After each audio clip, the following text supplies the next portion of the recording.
Урматтуу менин мусулман бир туугандарым, мындан алдыңкы сабакта биз намазга кызыктыруу, намазга таргып берүү туурасында сабак өткөнбүз. Албетте, азыркы учурда ошол намаздын пайдалары, ошол намаздын сооптору туурасында сөз кылмакчыбыз. Албетте, урматтуу тууган, биз бул пайдаларды өзүбүз оюбуздан чыгарып, өзүбүз жок жерден жонуп, кара жерден казып, анан китеп жазып сиздерге айтпайбыз. Балким бардыгызды жок жерден жараткан, жана жаратып туруп, сиз бизге бактылуу болсун деп дин берген, ошол эле намаз оку деп өкүм берген Аллах Тааланын Курандагы сөзүнү гана айтып жеткирүүнүн аракетин кылабыз. Намаздын туурасында Аллах Таала Куран-ы Каримде айтат: "Ва иннас салата танха анил фахшаи вал мункари." Албетте намаз бузуку жана шариатта тыйылган, шариатта адам баласынын ден соолугуна зыян бере турган нерселерден тыят. Намаз тыят. Урматтуу тууган, Аллах Куран-ы Каримде айтып атат: намаз бузуку иштерден жана кайтарылган иштерден намаз тыят деп атат да. Демек, урматтуу тууган, бүгүнкү күнү канчалаган адамдарыбыз насыбай атат, тамеки тартат, уурулук кылат, же болбосо дагы башка терс көрүнүштөрдү кылат. Анан намаз окуйсыңбы десең айтат: "Мен тигиге окшогум келбейт, мен баштасам норманы баштаймын, мен сигаретимди таштап алып, андан кийин арагымды таштап алып, анан муну таштап алып туруп, андан кийин баштаймын" дейт. Ошентип айтканыга арадан канча жылдар өттү. Канча айлар өттү. Ар бирибиздин 1 мүнөт, 1 саатыбыз ганимат. Бул урматтуу кайрадан табылбай турган байлыгыбыз эле. Бирок бул адамдын ошентип айтканыга канча жылдар болду, дагы эле таштабай жүрөт. Ошондуктан биз Куранга таянып айтабыз: урматтуу мусулман менин бир тууганым, сиз намазыңызды баштаңыз, намазды бекем окуңуз, намазды тургузуңуз, анан өзүдөн өзү насыбай атпай каласыз. Анан тамеки тартпай каласыз, анан ичимдиктерди ичпей каласыз. Ичсеңиз башыңыз ооруйт, ичсеңиз көөнүңүз айланат, жүрөгүңүз айланат, кусасыз, ичсеңиз жүрөгүңүз кысылат, чексеңиз ич жерге батпай каласыз, ичкимге жакпай каласыз. Мына ошентип өзүңүз эле не кыласыз? Кой, болбойт экен, уят экен, мага жакпай калды деп туруп андан кийин таштайсыз. Намазды баштабай туруп бул нерселерди ташташлык өтө кыйын нерсе, урматтуу. Пайгамбарыбыздын доорунда сахабалар бир адамды пайгамбарыбызга арызданып келди: "Эй Аллахтын элчиси, мына ушул инсан 5 мал намаз окуйт, бирок дагы эле не кылат? Түнкүсүн уурулук кылат. Адамдардын буюмун уурулап кетип атат." Деген учурда пайгамбарыбыз ошол адамдын окуган намазын карап туруп баа берди. Жакында бул адамды ошол намазы тыйып коет, бир аздан кийин бул уурдабай калат деди. Акыйкатта намазы тургандыгы үчүн, намазды бекем окугандыгы үчүн, намазды өз ордуна койгондугу үчүн чынында эле көп өтпөстөн ал уурдабай калды. Мурдагы кылган уурулугуна тобо кылды, адамдардан кечирим сурады, урматтуу тууган. Демек, биз дагы жаман адаттардан тыйылыш үчүн, жаман адаттарыбызды калтырыш үчүн, жаман адаттардан оолак болуш үчүн ар бирөөбүз намазды баштайлы. Баштаганда дагы жөнөкөй адат катарында окуп кете бербестен, урматтуу тууган, толук бул мени Аллахтын өкүмү, балким ушул менин ак кыргын намазым, Алла мени көрүп турат деп туруп толук не кызык берилүү менен, ихлас менен намаз окуй турган болсок, анан жаман иштерден тыйылабыз. Бул жаман иштерден тыйылуу албетте, урматтуу, намаз менен. Эми албетте Аллах Субхана Таала бул намазды бизге өкүм берди, оку деди, урматтуу, бизди кыйнаш үчүн эмес. Балким бизди сыйлаш үчүн. Балким бизди бул дүйнөдө дагы, ахиретте дагы бактылуу болуш үчүн, бул дүйнөдө дагы кыйналбастан, башка бирөөгө муктаж болбостон, башка бирөөгө көз каранды болбостон, урматтуу, Аллах менен бардык кемчиликтерди жоюп, Аллах менен сүйлөшүп мамиле кылып, урматтуу, бардык нерсени мына ошол Аллах менен сурап алышлык үчүн. Шүгүрчүлүк кылайлы, мурдагы коомго Аллах Таала өкүм берген, алар мечиттен гана окушкан. Ошол эле учурда алар мечитке барып гана сурабаса дуалары кабыл болгон эмес. Азыр сиздики кайсыл жерде мына талаа иштерди башталды, айырмасы жок. Талаада деле урматтаган жай намазыңыз жок болот болмаса, жер бети биз үчүн мечит, жер бети таптаза урматтаган. Ошол жерде машалла арыктын бойунда отура калып туруп, даратыңызды алып, ошол жерде окуп коюп, ошол жерден Аллахтан сурай турган болсоңуз, урматтаган, караңыз, пайдасын айта турган болсок, албетте сиз намаз окуй турган болсоңуз, я Алла, бир эле намаз айтайлы, багымдат намазы дейле, эртең мененки багымдат намазын окуй турган болсоңуз, пайдасына караң. Я Алла, Аллах Таала Жабраил периштени жаратты, ушунчалык сулуу кылып жаратты. Жана чоң кылып жаратты. Жана ага канаттарды берди. Мен бул сөзүмдү имандуу адамдарга айтып атам. Имансыздар анан каяктагы жомокто айтып атат, анан молдоң деп жүрбө. Макулбу? Мен имандууларга айтып атам. Имандуулар алар ишенет. Имандуулар мен айтпасам деле менде мурдагымда маалыматы бар, кабары бар. Жабраил алейхиссалам 600 канаты бар. Анын бир канаты эле жая турган болсо, чыгыш менен батышты жаап калат. Ошол өзүнө карап туруп айтты: "Я Алла, менден дагы чоң, менден дагы сулуу дагы бирөөдү жараттыңбы?" Жок, эч ким жараткан жокмун. Анда мен ошого шүгүр кылайын деп туруп, Жабраил алейхиссалам 2 рекат намаз окуду. Шүгүрчүлүк кылып, Алла мени ушундай чоң кылып жараттыр, сулуу кылып жараттыр, менден башка эч ким жаратпайт экен деп, 2 рекатты кулчулук кылайын деп 2 рекат намаз окуду. Ошону эмне кылып, 1 рекат бир бутуну көтөрүп туруп, 1 рекатыны 20 жыл окуду. Сеждеге барып келип, экинчи бутуну көтөрүп, эмне кылды, бир бутуну алмаштырып туруп, экинчи рекаттын 20 жыл, 40 жыл намаз окуду. Окуп болгондон соң Аллахка кайрылды: "Я Алла, мен алсызмын. Мен күчсүзмүн. Я Алла, мен сен каалагандай ибадат кыла алган жокмун. Я Аллахым, менин кылган ибадатымды кабыл кылгын" деди. Аллах Субхана Таала кабыл кылдым деди. Дегенде дагы: "Я Алла, акыры кыяматка чейин менчелик ибадат кыла турган эч кандай пендең болбосо керек" деди. Дегенде Аллах Субхана Таала айтты: "Жок, акыры кыяматка жакын пайгамбар Мухаммад саллаллаху алейхи ва саллям үммөтү келет. Алар сен окуган 2 рекат 40 жылдык намазыңды 5 минутка жетпей эле тынчытат. 5 минутка жетпей эле окуйт. Бирок ошолордун окуган намазы сенин окуган 40 жылдык намазыңдан жакшыраак" деди, урматтуу тууган. Неге десе айтат, анткени сен бул 2 рекатты өзүңдүн желанияң менен, өзүңдүн каалооң менен окуду. Ал эми пайгамбардын үммөтү бул 2 рекатты Аллахтын өкүмү деп окуйт. Ошондон алардын окуган намазы сенин окуган намазыңдан жакшыраак. Ошондон Аллах Кур'ан-ы Каримде айтат: "Валлаху шакурун халим." Аллах Таала кадырлоочу, өтө жумшак зат да. Ушунчалык сизди кадырлайт, урматтуу тууган. Сиз өзүңүздүн даражаңызды билбей жүрөсүз. Өзүңүздүн ким экениңизди билбей жүрөсүз, урматтуу тууган. Өзүңүздүн башыңызга берген Аллах Таала төөдөй байлыкты берген, Алла берген төөдөй байлыкты көрбөй жүрөсүз. Бирөөнүн башындагы чөптөй байлыкка асылып жүрөсүз. Я Алла, келиңиз андыктан намазды баштай турган болсоңуз, алымдар өзү кимде ким ошол багымдат намазын калтырбай окуп жүрө турган болсо, 2 дүйнө ырыскысы кем болбойт. Ырыскы. Бүгүнкү күнү бардыгыбыз бала деп жашайбыз да. Иштебесең иштебейсиң да, иштеш керек да.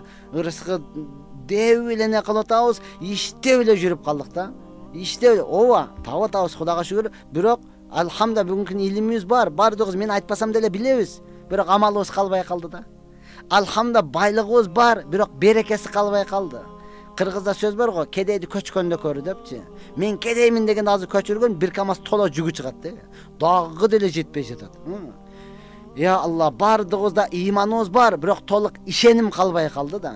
Ошондуктан сиз бекем болуп туруп, багымдат намазын калтырбай окусаңыз, ырыскыңыз кем болбойт. Аллах Таала берекесин өзү берет. 1 сом болсо дагы жете турган болот. Бул адам баласы жүрүп турган машина сыяктуу эле.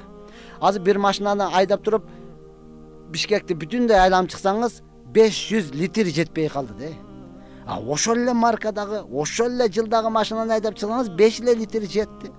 Таң калдык. Не болду десе айтат, бул май жеп калган, май агып калды. Бул жаңы, машалла. Нахади дейт го, мына ошондой да. Адам баласынын жашоосу мына ошондой эле. Бир адамдын жашоосуна бүгүнкү күнү бир айга 500 сом жетип атат, сонун жетип атат. Бир адамга 5 миллиард дагы жетпей жатпайбы? 5 миллиард дагы жетпей жатпайбы? Ошондуктан ким намаз окуп турган болсо, багымдатты калтырбай окуп жүрсө, не дейт? bir да ырыскысы кем болбойт. Ойлобоң, багымда тиле окуш керек. Жок, бизге 5 маал намаз фарыз. Кээ бирөөлөр сурап берип калат, багымда тиле окуй берсем боло берет. Бирок мына 4-өө карызсыз, мойнуңузда карыз. Бүгүн бир адамга 1000 сом карыз болсоңуз канча качып атасыз, 1000 сом карыз болсоңуз телефонду өчүрүп коюп, үйдө жок деп коюп, неда сөпүнгө коюп канча качып атасыз да. Аллах Таалага биз күндөн күнгө жакындап баратабыз. Албетте бардыгыбыз 5-өөнү бекем кылыш керек. Бул туурасында дагы өзүнчө сабак кылабыз. Эң негизгиси урматтууган, окуй турган болсоңуз, сиздин ырыскыңыз кем болбойт. Ырыскы дегенде бүгүнкү күнү биз жегенибизди, ичкенибизди, кийгенибизди ырыскы деп калдык. Албетте бул дагы ырыскы. Андан кийин урматтууган, сиздин ден соолугуңуздун ар бир мүчөңүздүн өз ордунда иштеши бул дагы ырыскы. Көзүңүздүн анык көрүшлүгү, дарыны билинишинде бардыгын бирдей көрүшлүгү бул дагы ырыскы. Кулагыңыздын толук угушлугу бул дагы ырыскы. Мурдуңуздун даам сезишлиги, мурдуңуздун жыт билишлиги, оозуңуздун даам сезишлиги, тиштериңиздин өз ордунда турушлугу бул дагы ырыскы. Колдоруңуздун бармактарыңыз ар бир мүчөңүз өз ордунда иштеши бул дагы ырыскы. Бөйрөктөрүңүз, ички органдарыңыз бардыгы иштеши бул ырыскы, урматтуу тууган. Кийин намаздарын окуп жүрө турган болсо, мына ушул ырыскылардан кем болбойт да. Эмне үчүн? Кулактын угуштугу, мурундун жыт билиштиги, тилиңиздин даам, бармактарыңыздын ар бир жери, мүчөлөрүңүздүн бардыгы иштештиги бул ырыскы эмес. Эмне дейсиз, урматтуу тууган? Азыр элестетиң, ден соолукка ар бирөөбүз керет да, туурабы? Бир эле көзүңүз ооруп кала турган болсо, болду, эч нерсе болбойт, муну мен жүрө берем дебейсиз го. Ошол заматта барасыз, ошол заматта текшерилесиз. Эми ошону текшерге канча нерсе кетип атат. Албетте, урматтуу тууган, я Алла, мүчөлөрүңүз бардыгы өз ордунда иштеп туруштугу бул өтө чоң ырыскы. Качан намазды окуй турган болсоңуз, мына ошол мүчөлөрдүн ар бирөөсү өзүнүн ордунда, кыямда турганда өзүнчө иштейт, рүкүгө барганда өзүнчө иштейт, сеждеге барганда өзүнчө иштейт, урматтууган. Ошондон бизде сеждеде буттар мындай турат го, бүгүлүп, буттун бармактары ушундай бүгүлүп турат. Ушуну көргөндө Кытайдагы туугандар бардыгы таң калат экен да. Бул ден соолукка өтө чоң прием экен да булчу. Өтө чоң. Алар какой-то бир канча убакыт ушинтип туруп, өздөрүнүн ден соолугуна карайт экен да. 5 вал намаз окуй турган, ал прием билесизби, билбейсизби? Пайгамбардын сүннөтү, Алланын өкүмү деп атасыз, урматтуу тууган. Сиздин ден соолугуңузга бардыгы, намаздын ар бир, урматтууган, рүкүнү, намаздын ар бир кыймылы, намаздын ар бир турган турпаты сиздин бул дүйнөңүзгө дагы, сиздин ахиретиңизге дагы, сиздин ден соолугуңузга дагы, сиздин айлана чөйрөңүзгө дагы, сиздин жашооңузга дагы ар бирөөсүнө пайда. Ошондуктан Аллах хасонда Куранда айтат го, Аллах Таала силерге жеңилдикти гана каалайт, оорулукту эч качан каалабайт. Эгер жеңил жашайын дей турган болсоңуз, эгерде менин ушул дүйнөгө кеткен убакытым деги эле дүйнөдөн тапкан акчам текке кетпесин дей турган болсоңуз, анда намазыңызды баштап алыңыз. Анда жаман нерселерди таштап алыңыз. Биз башында айтып өттүк, намаз бузукку, жаман иштерден тыят, урматтуу тууган. Сиз бүгүнкү күнү ошол насыбайыңызды таштай албай, тамекиңизди ыргыта албай, ичимдиктен арыла албай, канча өмүрүңүз өттү, канча өзүңүз да кыйнадыңыз, үй бүлөңүздү да кыйнадыңыз, айлана чөйрөдө кыйнадыңыз, ошон үчүн ден соолугуңузду жеп бүттүңүз да. Ден соолугуңузду жеп бүттүңүз, урматтуу тууган. Эми намазды өзүнүн ордунда баштай турган болсоңуз, я Алла, машалла, даараттан эле тазалыгыңыз башталды да. Даараттан эле тазалыгыңыз башталды. Өткөндө жаш балдар айтат, 5 мал намаксаң сонун экен, буттун шуозу кетет экен дейт. Аны кетирүү максат эмес, урматтуу. Албетте жууп турасыз, таптаза турат. Ошондуктан кээ бирөөлөр айтты го, сенин бетиңе караганда менин артым таза экен дегенчи, анчалык максат эмес, урматтуу. Бирок канча дагы 5 мал намазды окуп, дааратты алып жүрө турган болсоңуз, не кыласыз? Өзүңүз гана таза болосуз, айлана чөйрөңүз дагы, ички дүйнөңүз дагы таза болот, урматтуу. Я Алла, таза болгондо максат не болот? Тазадан таза сөз чыгат. Тазадан таза нерсе пайда болот. Тазадан таза жашоо дагы пайда болот. Ошондуктан бул намаз жөнөкөй эле нерсе эмес. Намаз Аллахтын өкүмү, намаз Аллахтын буйругу, урматтуу тууган. Намазды окуй турган болсоңуз, я Алла, не кылды? Эки дүйнөдө ырыскысы кем болбойт. Өтө даанышман сөздү айткан. Караң, азыр кой, мисал менен көбүрөөк түшүрөбүз го, кой. Кудайга шүгүр, кыргыз кой менен чоңойдук. Жылына бир эле жолу туат. анда союп жейсиз, базарга апарасыз, тойлорго жетелеп барасыз, сатасыз, дагы деле көп. Итти караң, ит. Өз аты менен ит. Союп жебейсиз. Базарга барып сатпайсыз. Тойго дагы жетелеп барбайсыз. Жылына тууганда 2 жолу туат. Ит. Ошондо дагы 7-8ди патыратып салат. Бирок дагы эле аз да. Дагы эле аз эмне, урматтууган. Неге десе, аалымдарыбыз айтат, хикмат, данышмандык, кой куптандан кийин уктаң деген сөзгө амал кылат экен. Куптандан кийин уктайт. Анан эрте менен таң азанда не кылат? Ойгонуп алып, Аллахты зикир кылып, ичиндеги нерсени кепшенип, Аллахты эстеп жатат. Буга ырыскы бөлүндү. Ырыскы бөлүндү. Машалла болду, ырыскы бөлүндү деген сөз береке келди жашоосуна. Болду, эми бул ойлонбойт эле, союп жесең деле, базарга апарып сатсаң деле, тойго жетелеп барсаң деле көбөйө берет. Итчи ит, өз аты менен ит экен да. Түнү менен жүрүп таң атайын дегенде, ырыскы бөлүнөргө келгенде уктап калат экен да. Болду, береке жок. Эми эрте менен эрте иттин ою боюнча да, эрте менен эрте 9-10 туруп алып туруп ушунчалык аракет кылыш экен. Иштеп калыш керек. Бул иштин эч кандай айыбы жок деп туруп эмне кылат? Көчөмө-көчө күйөө балдарды ээрчитип алып ит. Күйөө балдарды ээрчитип алып көчөмө-көчө жүрөт. Я Алла, жабышып жолдун ортосунда да турат. Бул иштин айыбы жок, көбөйүш керек депчи. Ырыскы бөлүнбөгөндөн кийин ал эч кандай көбөйбөйт, урматтуу тууган. Ошондуктан сиз багымдатты эле баштаганда, урматтуу не болуп атат? Ырыскыңыз, ойлогон ой, максат, эрте менен эрте туруп атасыз, жумушуңуз канчасы бүтүп атат. Машалла, эрте менен эрте турсаңыз, маанайыңыз ачык, көңүлүңүз кунак, настроениеңиз 5. Неге урматтуу тууган? Шайтандын кулакка түйгөн түйүндөрдүн бардыгы чечилди. Эми сиздин ишиңиз мына ушундан башталат. Ошондуктан пайгамбарыбыз айтат, кимде ким багымдыкта эрте менен мечитке жөнөй турган болсо, ал эмне кылып? Имандын желегин көтөрүп жөнөптүр. Кимде ким базарга жөнөй турган болсо, шайтандын желегин көтөрүп жөнөптүр. Шайтандын желегин көтөргөндөн кийин кантип сиз бактылуу болосуз? Кантип сиз урматтуу тынчтык менен жашайсыз? Кантип сиз бактылуу жашайсыз? Андай болушу мүмкүн эмес. Ошондуктан урматтуу буйруса биздин сабактарыбыз эми башталды. Калгандары дагы иншалла сиздер дуа кылыңыздар.